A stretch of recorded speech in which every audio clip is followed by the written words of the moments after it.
Good evening, ladies and gentlemen.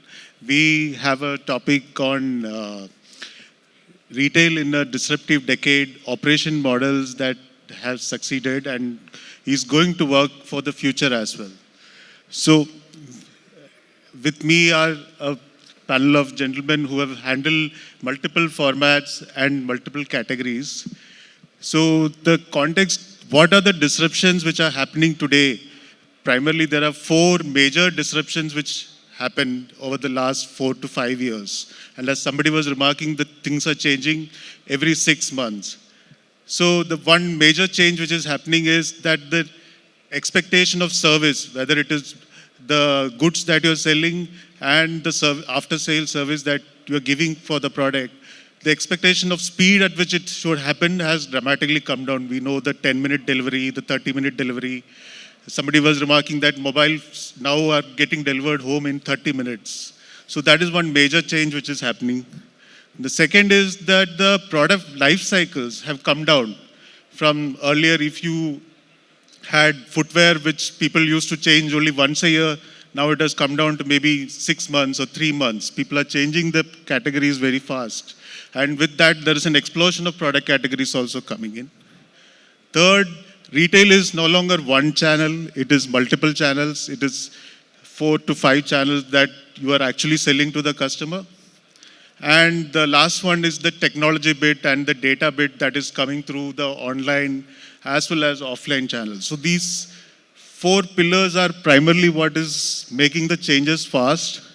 And that is given our gentlemen here would have experienced that over the period of last 4 or 5 years and taken calls on how to tackle this. So I will start with Sumit. Given that you are in the fashion category and fashion category has the additional problem that the production lead times are also large compared to how the trends are changing. So how have you taken forward Max in the last 4 to 5 years? Yeah, so thanks for that. I think one of the changes that have happened fundamentally in the fashion business is that if you go back, let's say, even 10 years back or 15 years back, an average retailer would say, I order twice in a year and that's about it. And the gentleman before us was talking about Zara, somebody who orders probably every fortnight or every month. And I think that's the largest change that has happened. And the point of this really is that either you are somebody who is already there or planning to be there, which is turning inventory faster.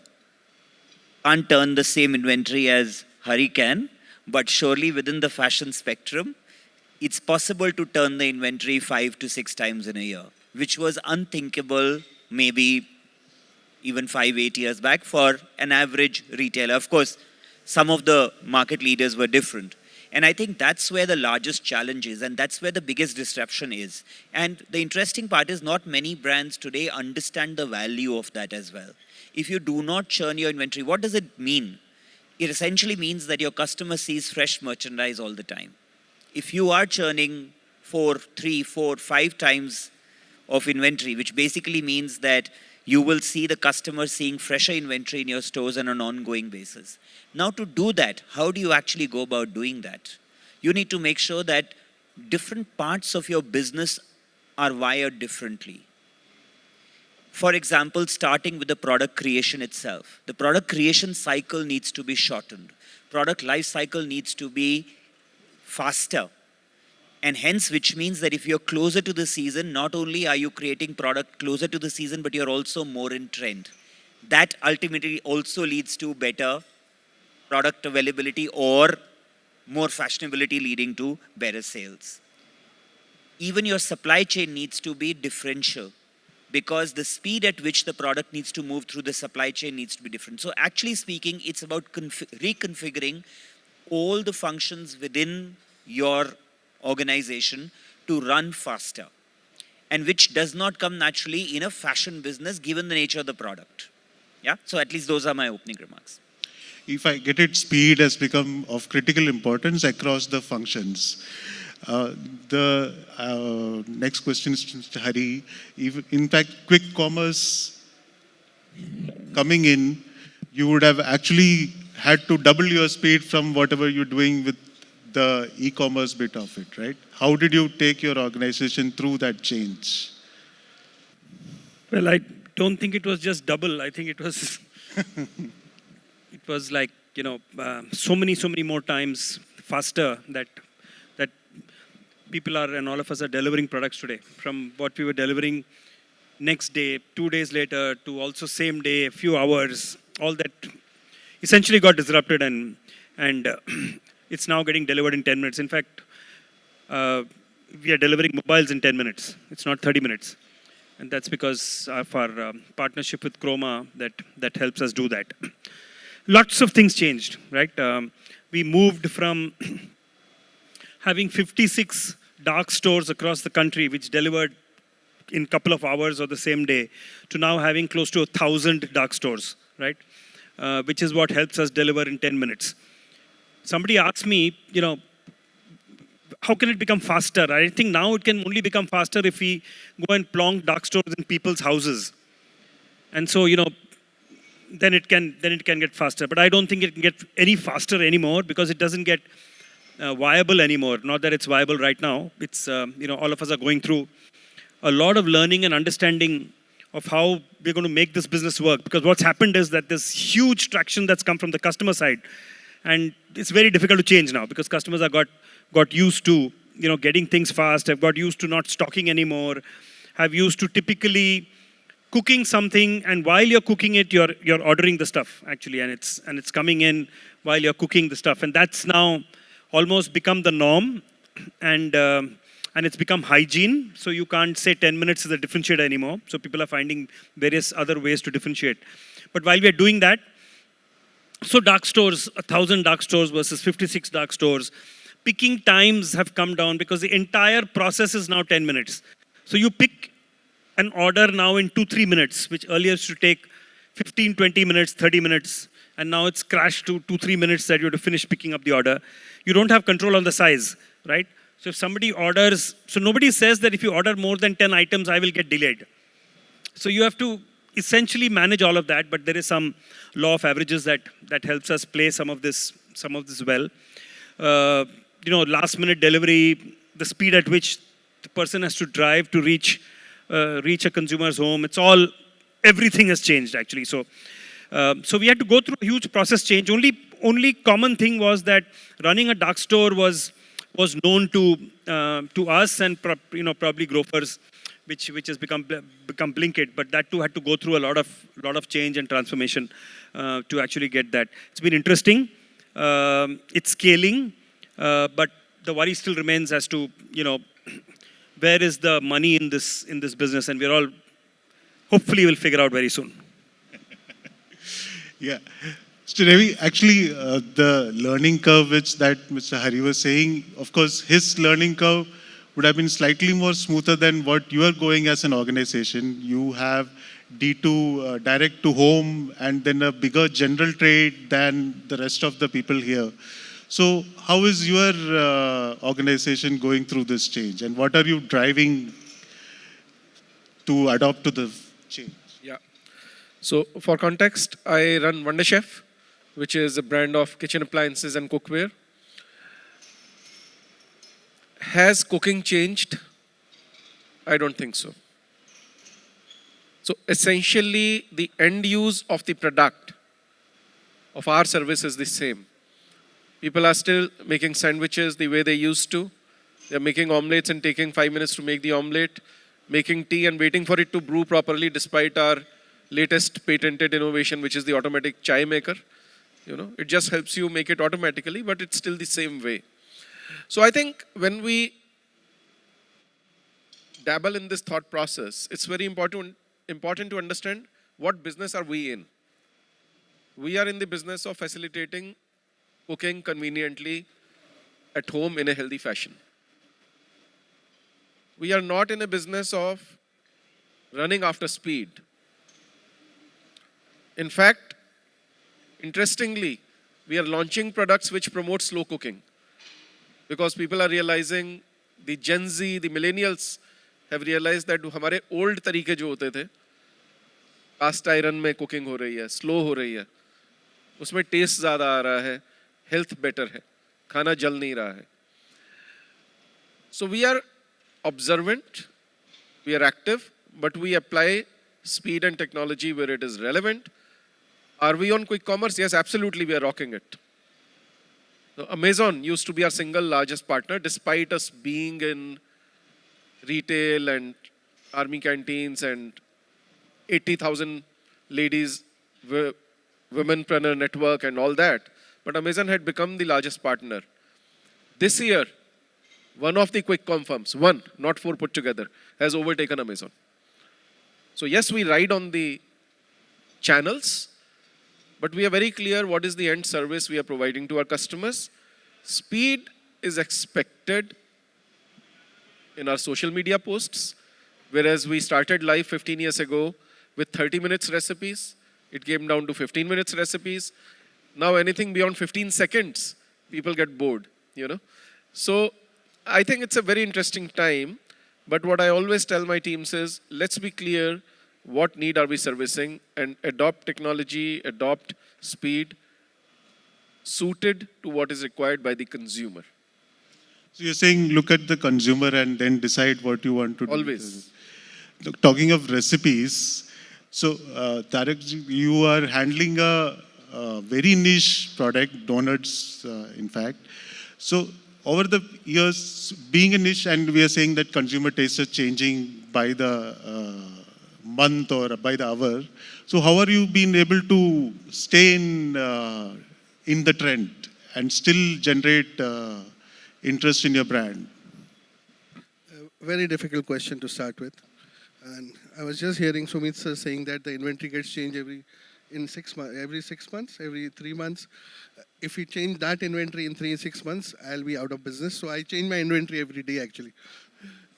However, being in the niche segment and trying to get into the category where people will start eating donuts on a day-to-day basis, and every household will do that, like breads, I think. That's not happened because the country doesn't have so many donut brands to start with. We are the lone survivor, if I put it right. Sumit may not like it. But I think, we have been relevant with times. I think you're right. I think every day things changes, every day taste changes. I think food is the one thing Insta sells the maximum in the world. And that is why you have to be relevant with times. I don't think so. The basic donut, or the donut being our hero, has ever changed. But the flavor kept on changing. So when you had a kunafa coming into this country or getting a little bit bigger, we did kunafa donut. Although we have been doing stuff which is relevant to times, to people, and to the latest one is the Gen Zs, what we talk about, or the millennials who actually endorse the brand on a day-to-day basis. However, we have kept relevance, and the relevance actually paid off. That is why we are still sailing through. Okay. Sumit, you said that in all the times have shifted. What part did technology have to improve the speed, especially from design to concept to distribution? So of course, it plays a extremely important role, right? We are a retail brand which runs 520 stores. Value fast fashion is how we define ourselves. And for again reference, I sell about 13 crore garments in a year, right? So that's the sheer volume of product that has to go through our entire value chain, from product creation to manufacturing to vendors to vendor partners to our warehouses to the stores, and then some product moving back and forth between warehouse and stores as well. So to manage this whole thing, it is almost unimaginable that we would not do it without tech, right? And there are various elements of that. I'm not even talking about the basic transaction systems, which I'm sure everybody's there, right? In today's day and age, I think if we look at the current use cases that we are using or we are doing, content creation is surely one, design creation is another, where a large part or some part of our product, actually we're using AI to develop our product. We are actually doing some market analysis using geospatial data and actual consumer data, which is available on government websites to actually identify store locations, right? we are actually using lots of tech or AI in simplifying or automating our processes. Many of them, because if you worked in a retail company, you know that the sheer amount of transactions in our business are mind-blowing. So to make head or tail out of it, maybe 10 years back, somebody really had to spend time understanding data and going through the details. Today, probably it's relatively easier, I would say, to actually get more insights out of the data. And that's something that we are doing. So there is a whole host of things we are doing where we're actively using tech / the latest buzzwords of ML or AI in our business and integrating it literally every day. More and more processes, more and more changes happening every day. So Hari, actually, taking from what Sumit was saying, you were online only and you've started long back. So your amount of data that you have are far more higher than what the other three would be having. So has AI or ML been able to impact the business at this point in time, or it's still a work in progress? It's work in progress. For us, actually, we have, as an organization, have always been very careful in terms of adopting tech, right? The mantra has always been, don't use tech for the sake of using it. And we follow that to the T. But that said, I think we use AI, ML in some very critical, pieces. At the low-hanging fruit, for example, we generate a lot of content for our products. All that is low-hanging fruit. It comes in to be a lot of coding is done. But one of the places that we are really starting to see impact is on the supply chain side, because this is the most complex supply chain that that my company runs today, which is carrying each dark store, we have 1,000 dark stores, right? Each dark store carries 25,000 SKUs, and they are not all common. So there are about 200,000 SKUs if you just look at across the board. Just imagine for each of them trying to keep track across 1,000 stores, itself has been a nightmare. And one of the things that causes easy shift between platforms is non-availability, right? So it's become very simple now, right, for a consumer, right? If you go there and you find Ashirwad Atta not there, in one place, you just switch and, it's 10 minutes, everybody's 10 minutes, right? So switching has become really easy. Switching was the most difficult in grocery, most difficult, because people get used to starting with the physical stores, right? People get used to the layout of the store, and if that layout changes, I still remember during the earlier more days, people get very upset because they just want to, it's a chore. So they just want to finish buying and go away, right? And so now, basic availability across 1,000 stores, monitoring that, you just can't do it without really throwing tech at it.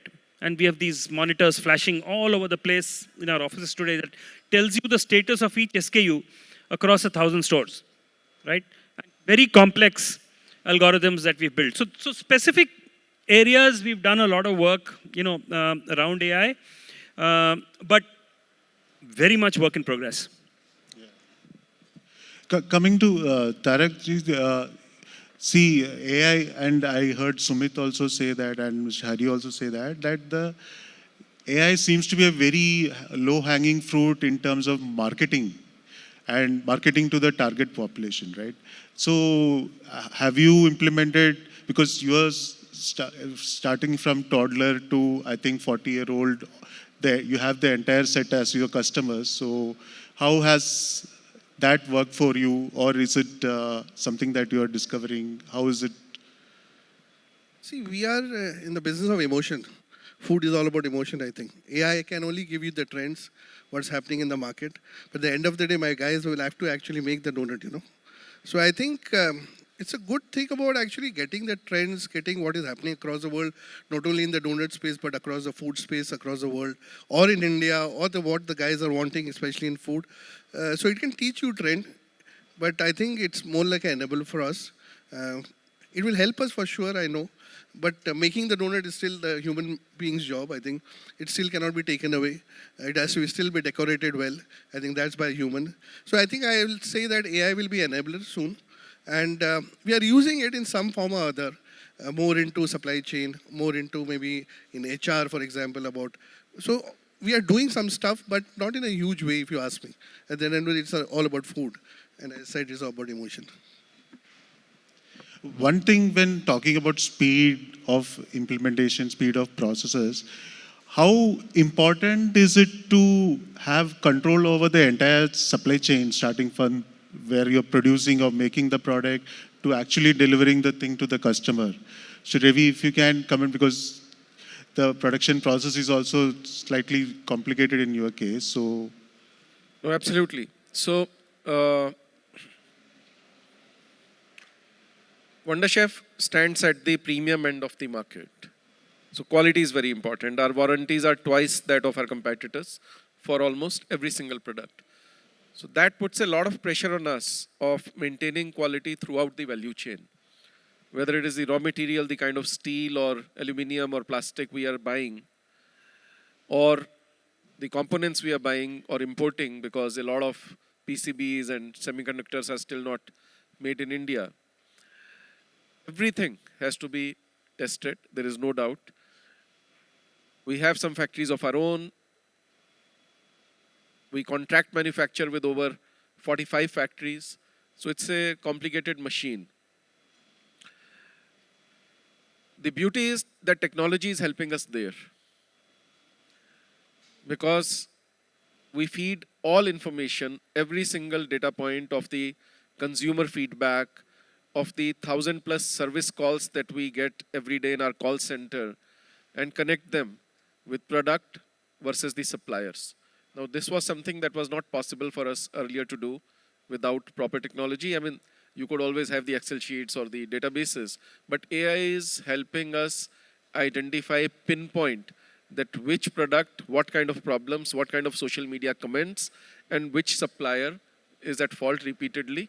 So we are able to go back and fix the things much faster. This is from the supply side. The other side that we are using technology very effectively is marketing. Because we have over 4 crore customers now. The database is huge. We are cross-selling, upselling. We are in products which last for 2 years to 10 years to 20 years. So the repurchase of a product is not that much. The lifetime value of the customer cannot be defined in that form unless we are able to cross-sell to them effectively. And that is where technology really helps us in cross-tabulating what a customer might buy, suggestive selling, how to approach them. Some customers like an emailer, some like a WhatsApp, some like actually a call from a person. So we are establishing that as we go. And the beauty is that almost 45% of our customers year on year now are repurchasers of the brand, which is a pretty high number in a durable. one of the trend just before this that Sumit was saying was offline retail is actually having a resurgence, right? And the resurgence is being driven by tier 2, tier 3 towns. So when you combine speed and the scope of where you are operating, what is the major challenges that you face in expanding to the towns more than the next 200 towns? If you're in 200 towns right now, the next 200 towns, what are the major challenges that you're facing? We can start with Sumit, then move to... Actually, the way our country is developing is that there is a very clear latent demand in many tiers of the market. So we exist in not just metros and mini metros, but in tier 1, tier 2, tier 3 towns as well. Of course, some parts of the country are more amenable to modern trade or formats like us than other parts, needless to say. But I think that the opportunity very clearly exists, one, and there are enough players now who are capturing that. That's the first part. I think the real part of this really is that how can we continue to create the demand at that level, right? How can we create consumers? So very interestingly, I went to Bhopal, which is like a mid-tier town, right? And I was amazed to see consumers in our store there, Okay, they were, at least from my mental conception, they were very, very different, and they were not unlike what you would see in a Mumbai. So in that sense, the market really is changing, and changing very, very dramatically. So from a perspective of tier 1, tier 2, tier 3, I do not see today a very large difference, including on the spends. We just opened a store in Tuticorin in Tamil Nadu, and the first 1 month sale was probably in the top 10 stores in the country, right? So the point really is that there is a lot of latent demand, because also the other thing that's happening is, because of the all-pervasive social media, trends are known to all consumers across all segments and all markets at the same time. So the need to buy or the need to consume that trend or that product is equally there. And hence you're seeing this. And I think we will see more and more of this as we go along. Just a follow-up question. Are you facing any bottlenecks in getting the supply chain ready to move to these tier 2 towns? Okay. So realistically speaking, we only face two problems in running tier 2, tier 3 or tier 4 towns. The first problem is the speed of delivery to these stores, right? Which is still a worry. For example, if my warehouse is based in let's say Mumbai, okay, to get to Bhuj takes me time, right? So that's a real challenge, right? And the second challenge that we continue to face is getting the right people to run those stores in those tier 3, tier 4 towns. I think these are the two broad challenges, I would say. What about dark store expansions beyond the first 300 cities in the country? It's a little easier in tier 2s right now, but that will also get worse. But it's absolutely terrible in tier 1. It's a mad rush for property now. You can just imagine each of us having 1,000 stores each, and all of them now have to be closer to dense areas. See, the problem is that if you have to deliver in 10 minutes in a particular geo, the lat long that and there's a lot of technology that goes into selecting the location of the store. It's evolved over the last 1 year, and it's reached a point where it's fairly good right now in terms of it tells you exactly, of course you need to know a lot about that area in terms of density of people and number of buildings coming up and what's going to happen, in future and stuff. But finally, there is one lat long there's one pin little thing that goes in there and says that's where the store has to be. And you can never get the store there, right? And if you want the store there, you might have to pay twice the price for the store there, right? And that's happening. So people are, just to make sure that you're in the right location and able to deliver in 10 minutes, because that's becoming the game changer. Because if your app shows 13 minutes, they drop your app, right? That's where it is. I'm hoping it will change and improve over a period of time. Some sanity will come, even amongst customers. But finding a store at that location is really, really tough.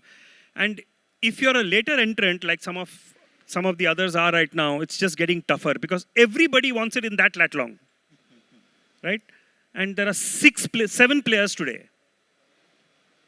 And everybody wants 5,000 square feet or 4,000 square feet, and in a particular size and design. So it's really, really. I think there's saturation now, right? A 8th player won't find stores, and if he finds stores, he'll only find it at 15 minutes or 20 minutes delivery because he'll have to be away from that lat long in that what we call the JOSM or the area that we deliver. So it's complex. Tier 2 is a little easier right now, but that also is starting to get crowded. But the problem is that the tier 2 economics are even worse than tier 1. So until people figure out tier 1 economics, I think the pace at which people will start going to tier 2 will be a little slower, so properties are a little easier.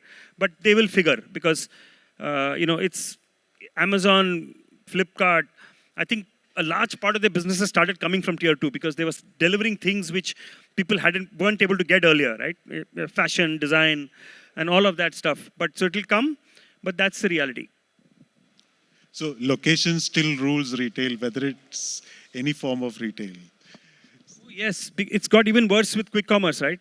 Like I'm telling you, it has to be at that pin. And all of them are fighting for the same pin, probably using the same software also. so, so in this, when it has become multi-channel, Ravi, different teams are handling the different channels, right? So is there a conflict between one channel to the other? How have you been managing it since you have a very equal split among different channels of sales?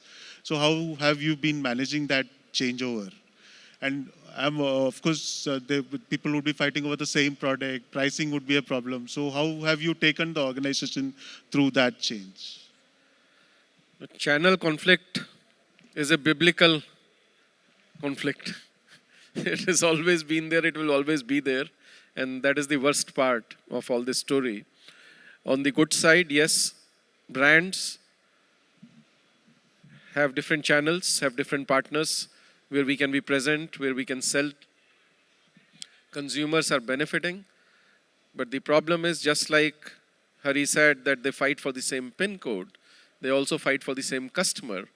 And everyone wants to drop the price by just 1% or 10 rupees to get that customer, and then it's a free fall. Most of you might have heard, or some of you may not know, that most of the engines have algorithms to price match. Okay, so if one drops the price, as I entered my office today before coming here, there was this lady from our digital side of business who was fighting with her client, saying, नहीं आप मेरे को सिर्फ इतना proof दे दो कि you were not the first one to drop the price, because I have to go back into the conference room and fight with the other who manages the other channel. So, wars are happening at different levels. But I think it's a good problem to have. I would rather have channels available for brands to sell rather than not. So when we started business, which Wonderchef I started about 14 years ago, I used to say that we have brilliant products but no way to sell them, because the mom and pop stores, the general trade doesn't want to keep premium products. There were very few modern trade stores which were focusing on home and kitchen. Home Center was one of them, Shopper Stop, Home Stop was another, and that's about it. And then Hometown came along. Amazon was still not in India, and then when it came, it started with books and then with mobiles, and later came our category. So I always used to say that look at US. If you have a good product price match, you can be in 6,000, 10,000 stores like that. How would that ever happen in India? Today, thanks to digital channels, it is a reality. And which is why we see so many new D2C brands coming up, becoming successful, the investors funding them, right? So I think it's a lovely problem to have. But to be serious, how do we solve for it? Channel conflict. So one is having strong principles, having strong agreements with our partners, saying, okay, if this has to sell for $1,000, it has to sell for $1,000, and we will not allow you. And being able to challenge even somebody like an Amazon, saying that if you break the price, we are not going to supply, and we have done that. And I think then they become serious, and this is the kind of agreement we have with everybody. And then there are festivals, the Amazon Art Festival or the Republic Day Festival, etc., in which you agree that, okay, this is what you will discount, because that is also necessary for those 4 or 5 days. We communicate to the others that this is what we are doing. So please don't price match. When it is your festival, we will give you something similar. Okay, that's one. Second is a very terrible thing that brands need to do, which is called DMDC. Have you heard of it? Sorry? DMDC. No. You have to build it in your software. Your vector is lacking in DMDC. So DMDC is different model, different channel. एक ही washing machine पे अलग अलग बिल्ला लगा दिया, ये Croma में बिकेगी इस प्राइस पे, ये विजय सेल्स में बिकेगी उससे 100 रुपए कम पे, ये अमेजन पे बिकेगी उससे 200 रुपए कम पे. नहीं, मॉडल डिफरेंट है. That's it. Okay. So there are innovative ways of naming the models, but this is DMDC, and you know what? It almost works also, especially with the poor dealer who is sitting with his 500 feet shop. उसको आप बोलते हो नहीं sir वो model अलग है, उसमें ना ये वाला फीचर नहीं है, ये बटन देखो कम है.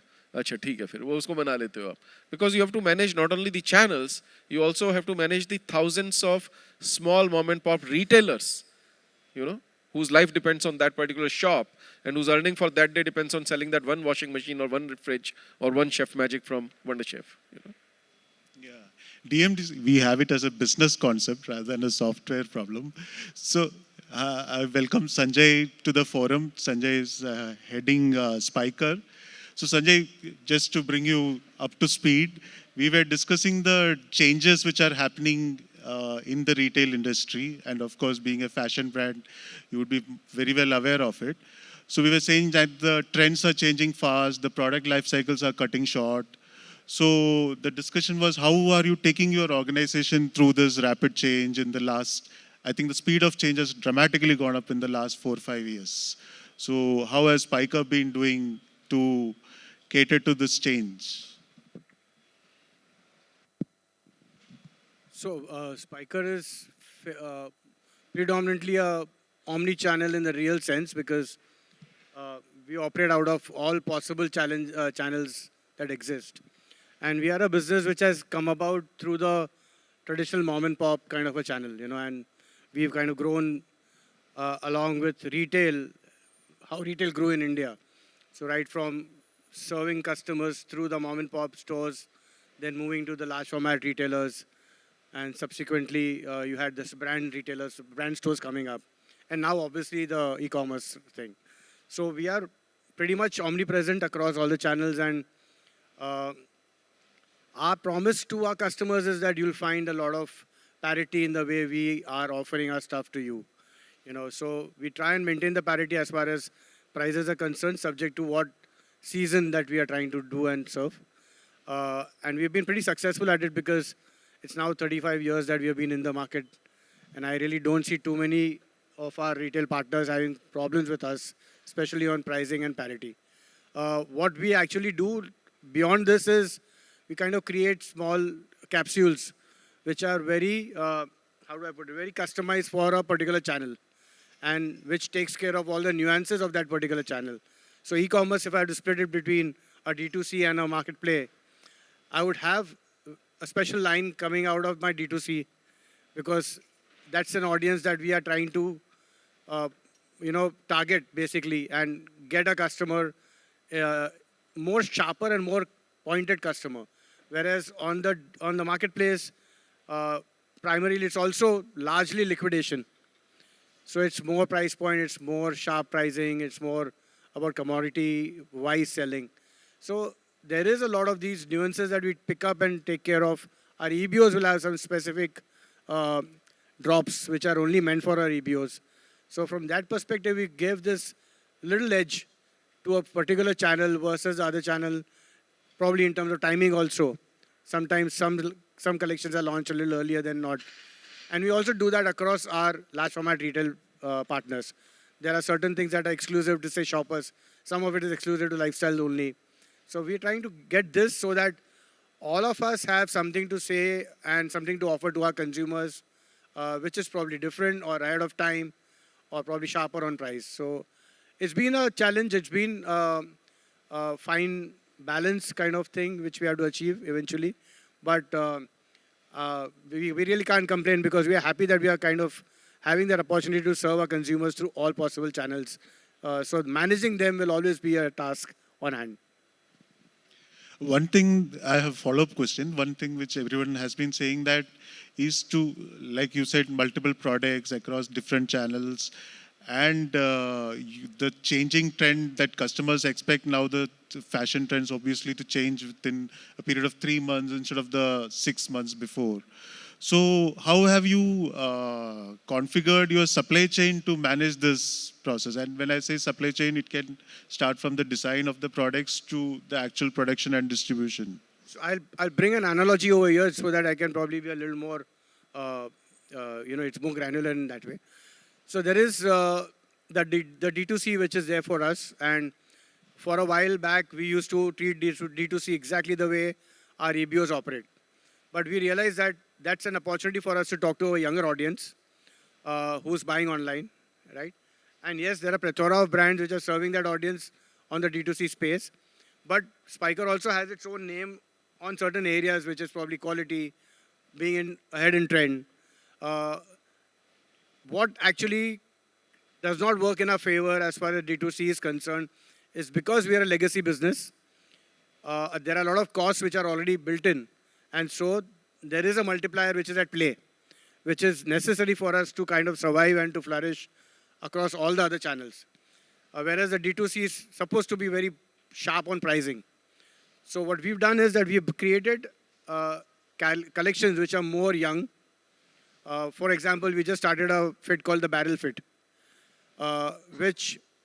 so I believe very strongly that people who are coming on offline are majorly people who are seeking brands to kind of propagate their stature as well. People are online, basically people are in for trends and for a good price, right? And that's why a lot of younger audiences who really don't bother which brand they want to wear, they are online because they are getting the trends that are required and they're getting at a very, very sharp price. So taking that part from that behavior aspect of the customer, we've created certain fits which we feel that probably will not work on the offline space as we speak.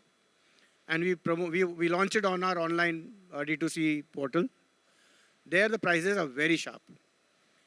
And then we believe that once it picks up and it becomes a more of a universal fit, that's the time we bring him into the multi or the omni-channel space and slowly and steadily put the prices up while creating another product for the online D2C space.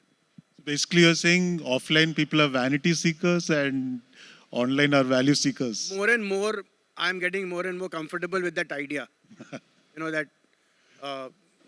Because one, value seekers are still there offline, but for a brand like us, who's straddling omnichannel, where a different, trade models are at play, it's necessary to have margins built in to take care of all the people in the channel. Talking of margins, Tarak ji, you are right now present in, let's say, 60 cities in the country. Have you thought of expanding the donut market beyond the top cities of India? To start with, it's our own money we spend. We don't have investors on board to expand so very rapidly. So, we intend to go beyond our location at this point of time because we see there's a huge potential there because there is a lot of aspiration value in those tier 2 and 3 cities. We want to go there and we want to go there this year only. But how fast we'll rapidly expand, I don't know at this point of time. It will all depend on the psychology of Bombay and Delhiites eating more donuts. Do you see any challenges in going there? I don't think so. We have already established our supply chain very robust now, I think. We have a couple of cities which is tier 2 and we are doing fantastically well. We did this for the last 2 years. Post-COVID, we took it as this challenge that we will want to cater to many more cities across India and we are there now already with that.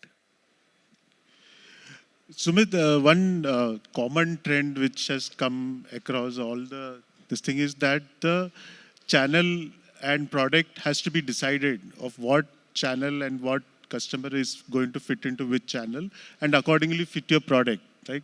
This was true even before, right? Even though we have had options which are come, what are the other things which have remained stable even after all this disruption? So actually, we being a private label business, okay, my take on what Sanjay was saying or what others are saying is actually very, very different because we control the entire supply chain and it's only us that sell. While we do sell on marketplaces and of course maxfashion.com, but we sell it on our own terms. We don't discount our product at all. And so our take is, and in that sense, we do believe, because we are growing very well, that there is a value seeker in offline as well, at least for our product.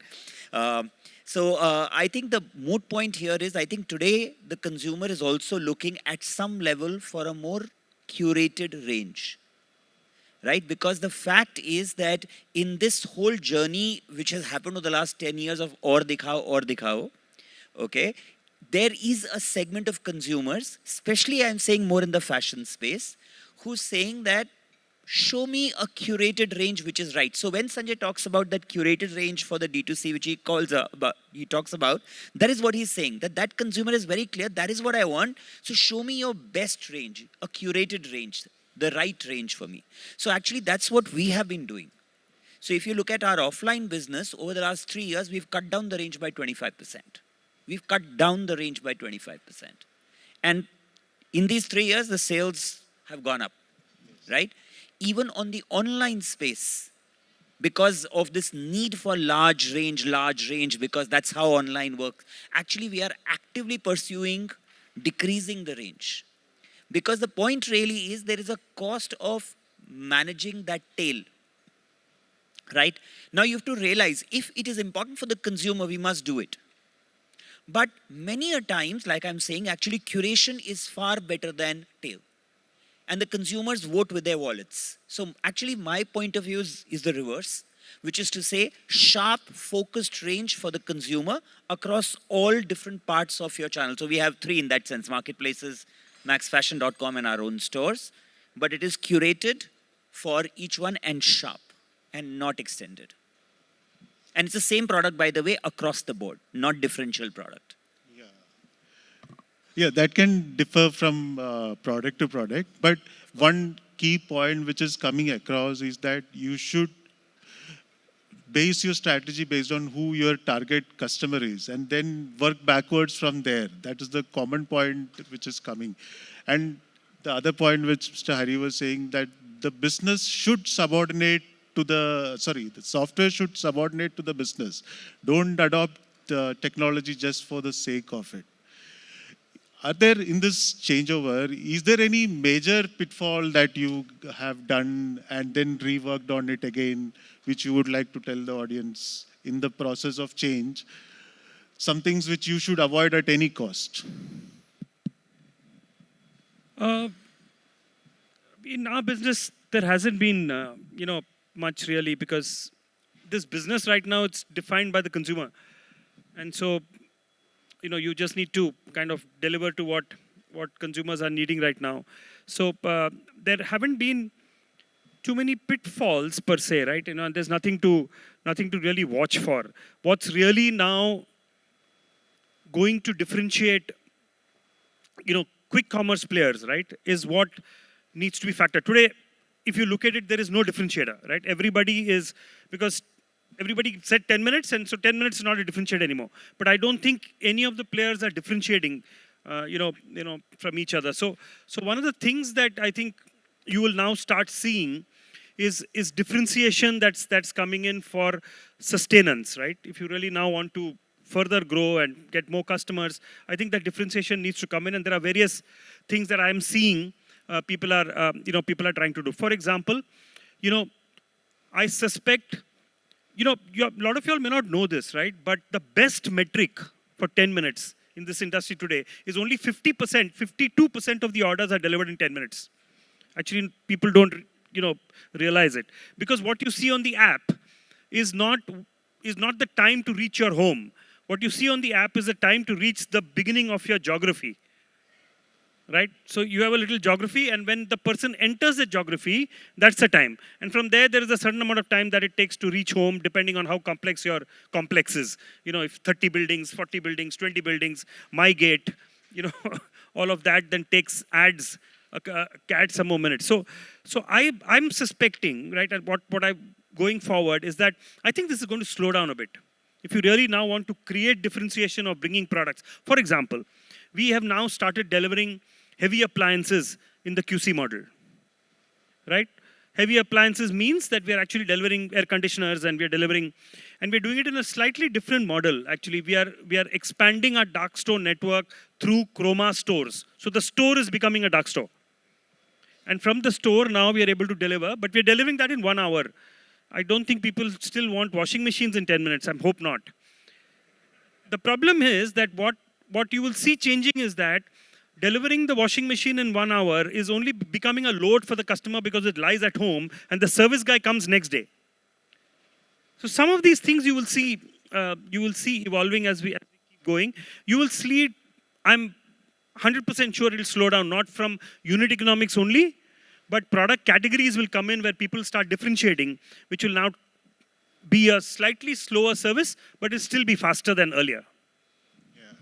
So here also you're talking of personalization of how the products and categories will fit in. So Mr. Ravi, any things that you have come across that these are the pitfalls which which should be totally avoided? Yeah, I mean, I've been building organizations for last 30 years, so I can write a book on what to be avoided.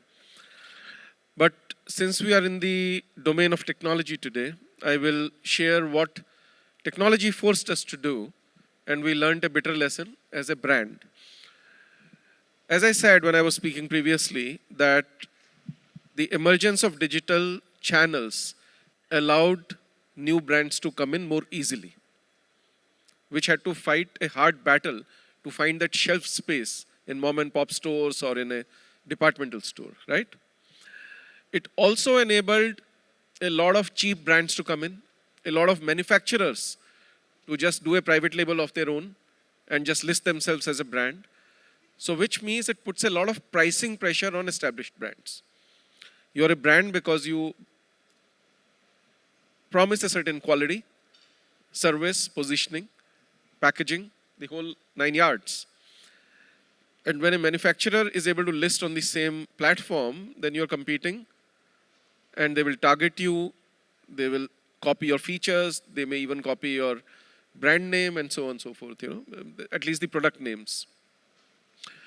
So there were times when our teams came under pressure and they said, nahi sir, हमें भी cheap launch करना है because इतना बड़ा हमारा brand है, हम आग लगा देंगे मार्केट में. वो आग मार्केट में नहीं लगी, हमारी कंपनी में लगी. ठीक है, क्योंकि कोई, because it's not that we compromised on quality, that we will never do. We compromised on our margin and we decided to sell at a cheaper price. And we were thinking we will triple our sales because we are selling this particular product at a cheaper price. You know what? We didn't sell. Because customers connect a certain brand with a certain positioning. And when we decided to cheapen ourselves with the same quality, with the same product, we didn't sell because people didn't trust us anymore with that particular product. So if they're comparing us with a, let's say, Philips or a Bosch or something, and suddenly we were at the level of, let's say, a Pigeon, people said, isme kuch gadbad hai. Yeah? So that was a very important learning. And we said, we have learned our lesson. Let's go up because going down is a race to the bottom.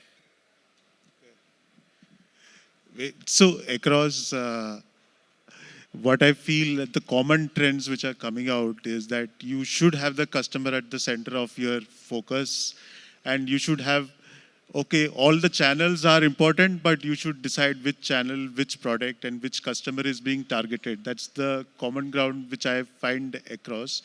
So should we open it for questions? No. Yeah, so if the audience wants to ask a question to the panelists, we can do that right now. You can raise your hand if somebody wants to ask.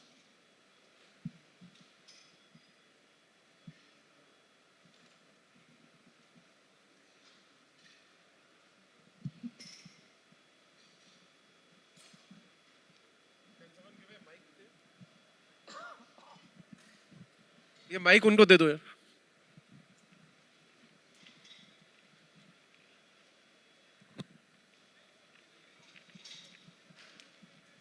Yeah, I just decided to walk in the front.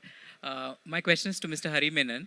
There is a private label play that is happening in the quick commerce, probably to increase the margins. Could you talk? Yeah, there's a private label play that's happening in the quick commerce world. Could you shed some light on what is the approach there and how that could play out in the long run? Yes. Private labels is actually not happening in as much in quick commerce. I mean, it's happening with us because it's traditionally 35% of my business is quick commerce, is private label.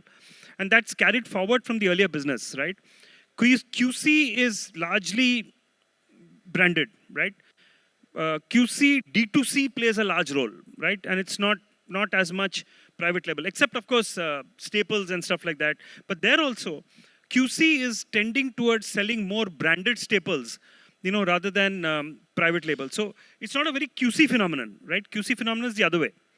But yes, it's very large for us because we are now across categories and we built it, over a much longer period of time. The problem with private labels is that you also, because you need control on inventory, right? These are completely inventory-led models. And in private labels, you have to then decide how much you're going to carry of every product, and you can't return anything because you return to yourself. And managing this across now 1,000 stores and 1,500 stores becomes that much more challenging. And that's the reason why, people are slowing down in the QC world, as far as, not slowing down, are not looking at it. Also, there are a lot of new D2C brands that have come. So if you look at multiple areas that we had private labels in, there are D2C brands now there. So there is no need in that sense, except it helps gross margins, right? And that's something people will start seeing, I guess, going forward. But it's not a great QC phenomenon. Thank you. Anybody else?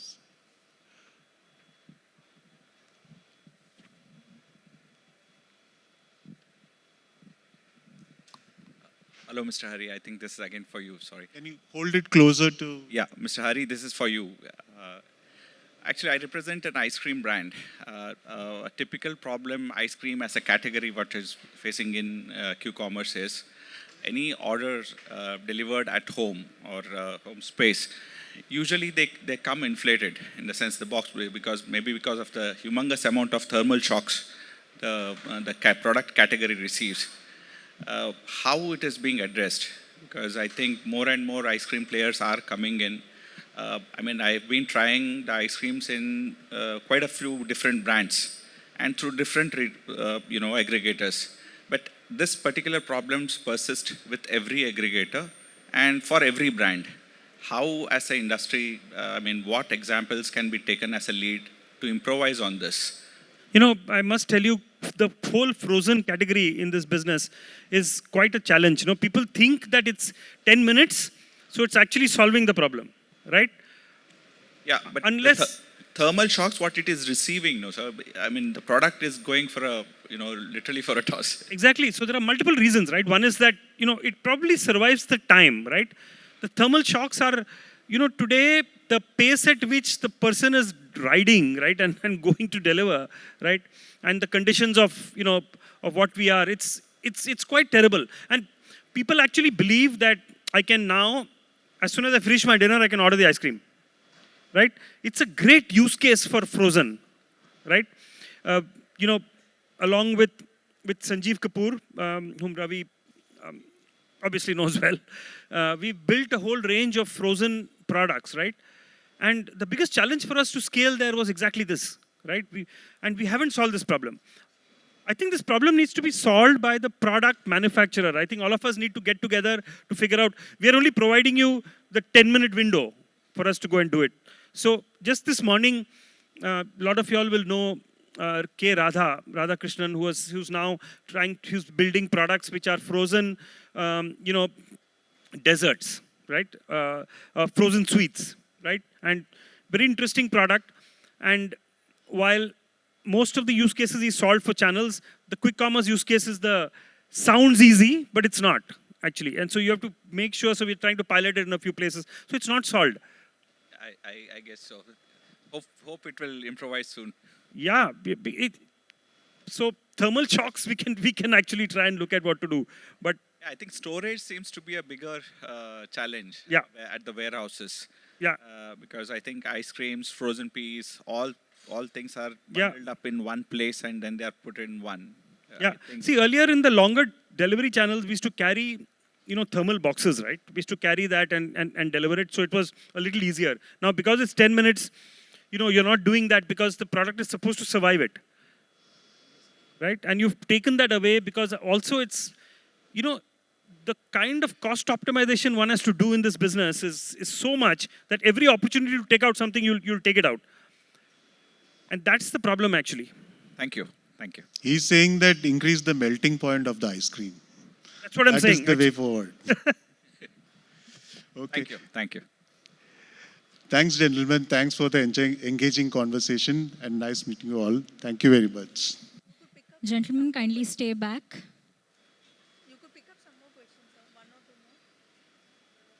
So we can take one or two more questions in case, are there any more?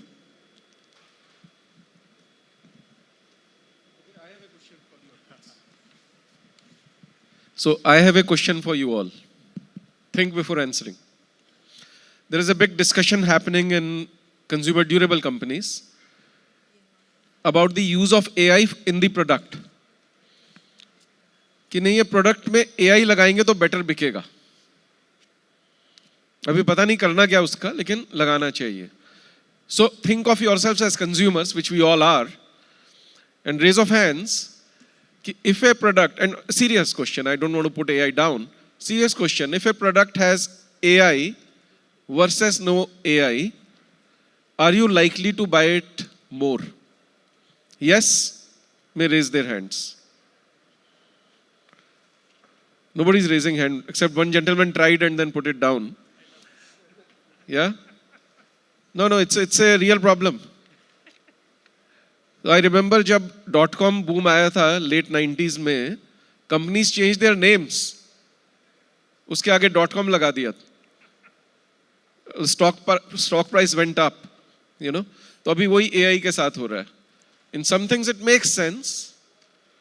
One can say कि AC में AI लगा हुआ है and it is calculating how many warm bodies are there in the room, so it will adjust its, you know, this thing. That's fine. But हर चीज में AI कैसे लग सकता है? But people are doing that, so you know. But good to know people are not very impressed.